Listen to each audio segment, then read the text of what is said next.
Hello అండి, అందరికీ నమస్కారం. ఈరోజు ఈ వీడియోలో మనం 2024లో గురు పౌర్ణమి ఎప్పుడు వచ్చింది, అలాగే ఆ రోజున తిథి, వార, నక్షత్రాలని తెలుసుకుందాము. దానితో పాటు గురు పౌర్ణమి విశిష్టతని కూడా ఈ వీడియోలో తెలుసుకుందామండి. ప్లీజ్ వీడియోని లైక్ చేయడం అయితే మర్చిపోకండి. అలాగే ఛానల్ ఎవరైనా ఇప్పటి వరకు సబ్స్క్రైబ్ చేసుకోకపోతే సబ్స్క్రైబ్ చేసుకొని పక్కనే ఉన్న బెల్ ఐకాన్ క్లిక్ చేయండి. ఇప్పుడైతే వీడియోలోకి వెళ్దాము.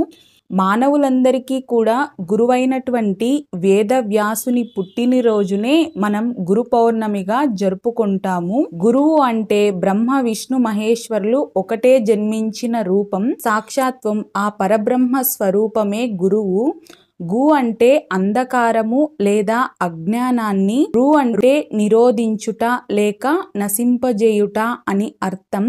అంటే అజ్ఞానాన్ని నశింపజేయువారు అని అర్థం. అందుకే గురువులను, ఉపాధ్యాయులను, పెద్దవాళ్లను ఈ గురు పౌర్ణమి రోజున విశేషంగా మనం పూజిస్తాము.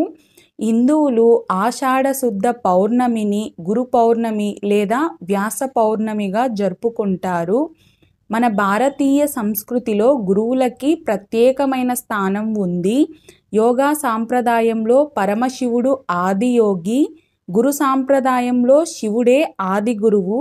పరమశివుడు నాట్యం చేసే సమయంలో ఆయన డమరుకం నుంచి నాట్యం పుట్టింది, నాదం నుంచి వేదం పుట్టింది. ఈ వేదాన్ని శ్రీ మహావిష్ణువు బ్రహ్మదేవునికి ఉపదేశించాడు. ఆ బ్రహ్మదేవుడు ఈ వేదాన్ని ప్రామాణికంగా చేసుకొని సృష్టిని సృష్టించాడు. ఆ తరువాత బ్రహ్మదేవుడు తన కుమారుడైన వశిష్ఠ మహర్షికి, ఆయన కుమారుడైన శక్తి మహర్షికి ఉపదేశించారు. శక్తి మహర్షి తన కుమారుడైన పరాశర మహర్షికి, ఆయన తన పుత్రుడైన వ్యాస మహర్షికి ఉపదేశించారు. ఈ మధ్యలో చాలా యుగాలు గడిచిపోయాయి. అనేక మందికి ఈ మహాజ్ఞానం ఉపదేశించబడింది. కానీ అప్పటి వరకు వేదం గ్రంథస్థం కాలేదు, అంటే వ్రాయబడలేదు. కేవలం గురువుల ద్వారా విని నేర్చుకునేవారు. అందుకే వేదానికి శృతి అని పేరు. మొదటిలో వేదం ఒకటిగానే ఉండేది. కానీ ఈ కలియుగంలో మనిషి యొక్క ఆయుష్ని, బుద్ధిని, జ్ఞాపక శక్తిని దృష్టిలో పెట్టుకొని ఈ కలియుగం ప్రారంభానికి ముందు వ్యాస మహర్షి ఒకటిగా ఉన్న వేదాన్ని 4 వేదాలుగా విభజించి ఈ వేదవ్యాసుడిగా పేరు పొందాడు. ఈ వ్యాస మహర్షి మొట్టమొదటిసారిగా వేదాన్ని రాశాడు. ఈ వ్యాస మహర్షి మానవ జాతికి మంచి ఆధ్యాత్మికతని బహుమతిగా ఇచ్చాడు. అందుకే ఈ మహర్షిని మానవ జాతి అంతటికీ గురువుగా భావిస్తారు. గురువులు తమ శిష్యులని అంధకారం నుంచి బయటకు తీసుకొని వచ్చి జ్ఞానాన్ని అందిస్తారు. కాబట్టే ఈ వ్యాస పూర్ణిమ రోజున గురువులని పూజిస్తారు. అలాగే గురువులని ఈ రోజున ఏవైనా సరే చిరు కానుకలతో సత్కరిస్తారు. తమ జీవితంలో అత్యున్నతమైన స్థానాలను అధిరోహించడానికి కీలక పాత్ర వహించినటువంటి గురువుని ప్రతి ఒక్కరూ కూడా ఈ రోజున స్మరించుకొని, సత్కరించుకొని వారి ఆశీర్వాదాలు తీసుకుంటారు. అసలు వ్యాస మహర్షి అంశలేనిదే ఎవ్వరూ కూడా పురాణ గాథలను చెప్పడం కానీ, లేదు అంటే చదవడం కానీ చేయలేరు. అందుకే వ్యాస పౌర్ణమి రోజున వ్యాస మహర్షిని పూజించాలి అని మన పెద్దలు చెబుతారు. వ్యాస పూర్ణిమ పర్వాన్ని ఆదిలో శంకరాచార్యుల వారు ఏర్పాటు చేశారని చెబుతారు. ఈ వ్యాస పూర్ణిమ రోజున పూజ ఏ విధంగా చేయాలి అంటే, ఒక కొత్త వస్త్రాన్ని తీసుకొని దానిని భూమి మీద పరిచి కొత్త బియ్యాన్ని పోయాలి. ఆ బియ్యం చుట్టూ నిమ్మకాయలని పెట్టాలి. అవి కూడా పసుపు రంగులో ఉన్నటువంటి నిమ్మకాయలను తీసుకోవాలి.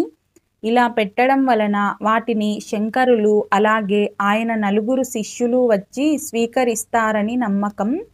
పూజ పూర్తయిన తరువాత ఆ బియ్యాన్ని మనం మన ఇంట్లో బియ్యం వేసుకునే డబ్బాలో కలుపుకోవాలి. ఇందులో మనం ఉపయోగించిన కొత్త వస్త్రం, అలాగే బియ్యం లక్ష్మీదేవికి చిహ్నాలు. ఇందులో ఉపయోగించిన పసుపు రంగు నిమ్మకాయలు కార్యసిద్ధికి సూచన. అందుకే బియ్యాన్ని, నిమ్మ పళ్ళను లక్ష్మీదేవి కటాక్షంగా భావిస్తారు. అలాగే ఈ రోజున ఏదైనా సరే గురుదేవుల వారి దేవాలయాలు ఉంటాయి కదండీ! సాయిబాబా స్వాముల వారివి కానీ, లేదు అంటే దత్తాత్రేయుల వారి దేవాలయాలు కానీ, అలాగే దక్షిణామూర్తి దేవాలయాలు కానీ ఉంటాయి కదా! ఈ దేవాలయాలలో ఈ గురు పౌర్ణమి రోజున సాయంత్రం ఆవు నేతితో దీపాలను వెలిగించడం వలన అత్యుత్తమమైన ఫలితాలు పొందుతారని పండితులు సూచిస్తున్నారు. మన తెలుగు రాష్ట్రాలలో ఈ గురు పౌర్ణమి రోజున సాయిబాబా వారి దేవాలయాలలో ఒక 3 రోజుల పాటు ఈ గురు పౌర్ణమి వేడుకలను చాలా అంగరంగ వైభవంగా నిర్వహిస్తూ ఉంటారు. అలాగే దత్తాత్రేయుల వారిని కూడా ఈరోజు చాలా భక్తి శ్రద్ధలతో పూజిస్తూ ఉంటారు. ఈ విధంగా చేయడం వలన ఆయురారోగ్యాలు, అష్టైశ్వర్యాలతో, గురుదేవుల వారి ఆశీస్సులతో గురుబలం పుష్కలంగా ఉండి సంతోషకరమైన జీవితాన్ని పొందుతారని పురోహితులు చెబుతూ ఉన్నారు. ఈ రోజున వస్త్రదానం చేయడం, అన్నదానం చేయడం వలన సకల సంతోషాలు చేకూరుతాయని వ్యాస మహర్షి పేర్కొన్నట్లు మన పురాణాలు చెప్తున్నాయి.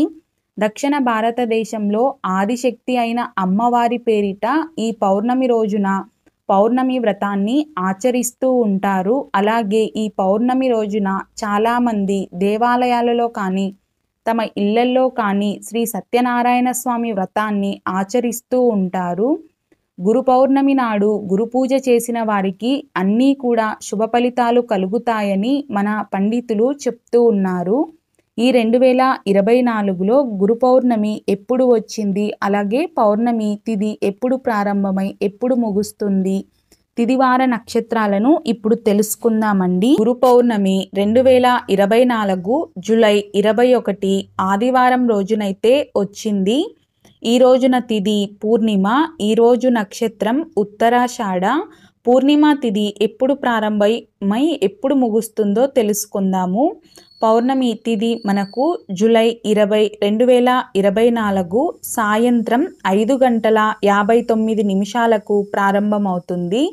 ఎప్పుడు ముగుస్తుంది అంటే 21 జూలై 2024 మధ్యాహ్నం 3:47 మనకి పౌర్ణమి తిథి ముగుస్తుంది.